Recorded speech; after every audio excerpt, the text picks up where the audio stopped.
Welcome to The Explainer. So today we're going to deconstruct something pretty wild, the story of a viral video that lays out this incredibly detailed but totally fictional war between the United States and Iran. Right off the bat, this story just throws you into the deep end. The stakes are sky high. It claims that a 23-day war has just happened, and it supposedly shattered every modern record for destruction. Wow.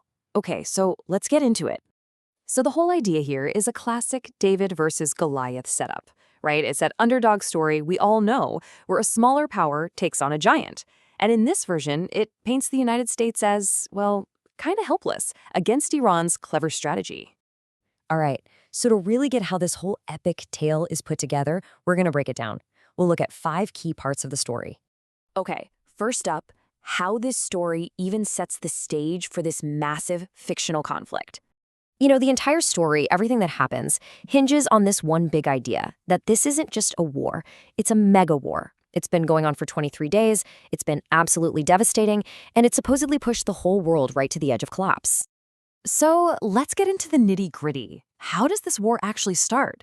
Well, it turns out the first shots fired aren't with missiles, they're aimed right at the economy. So, according to this narrative, Iran starts by taking out American oil tankers. And just that one move, that's all it takes to throw the entire U.S. into chaos. We're talking a full-on economic meltdown and gas prices going through the roof for everyday people. And the response? Well, the story says President Trump is absolutely furious.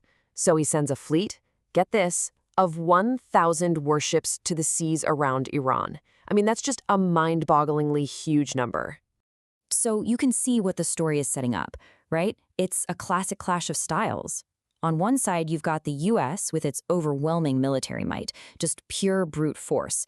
And on the other, you've got Iran using this clever asymmetric warfare, hitting the U.S. where it hurts most, its economy.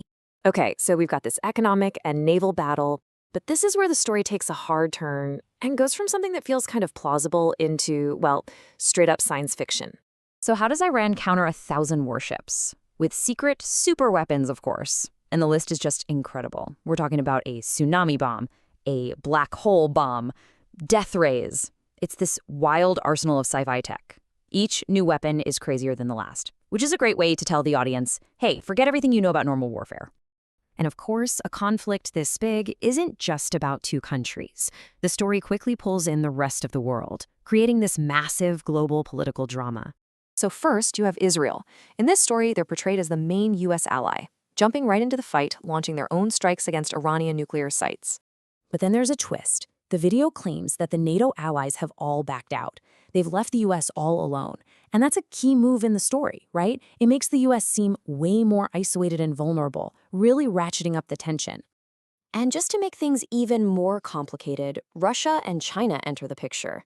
They're described as these shadowy figures, secretly helping Iran from behind the scenes.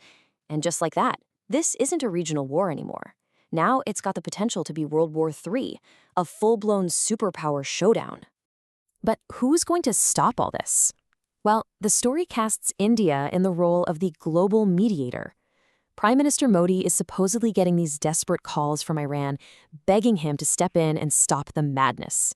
So India becomes this crucial, neutral power that might just have the moral high ground to end the whole thing. All right, so after all that, how does this insane story actually end? Well, let's just say it concludes by not really concluding at all.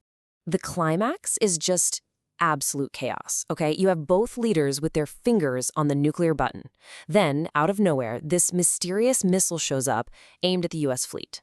India's prime minister issues one last warning to everyone to stand down. And then, poof, the missile vanishes. The war just stops. A ceasefire is suddenly called. But don't think for a second it ends with a peaceful resolution. Nope.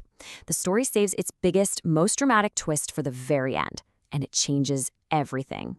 So that document, it claims the entire war was a setup, that it was never really about Iran versus America. It was all a giant conspiracy, orchestrated by some hidden third party. I mean, what a twist. It completely reframes everything we just saw and leaves you hanging, wanting to know what happens next. So, yeah, this whole story is obviously fiction. But when you break down a viral video like this, it's not just about the crazy plot. You have to ask a bigger question. What does a story like this, with its secret superweapons, its global betrayals, its conspiracy theories, what does its popularity tell us about the anxieties and the imagination of the audience it was made for?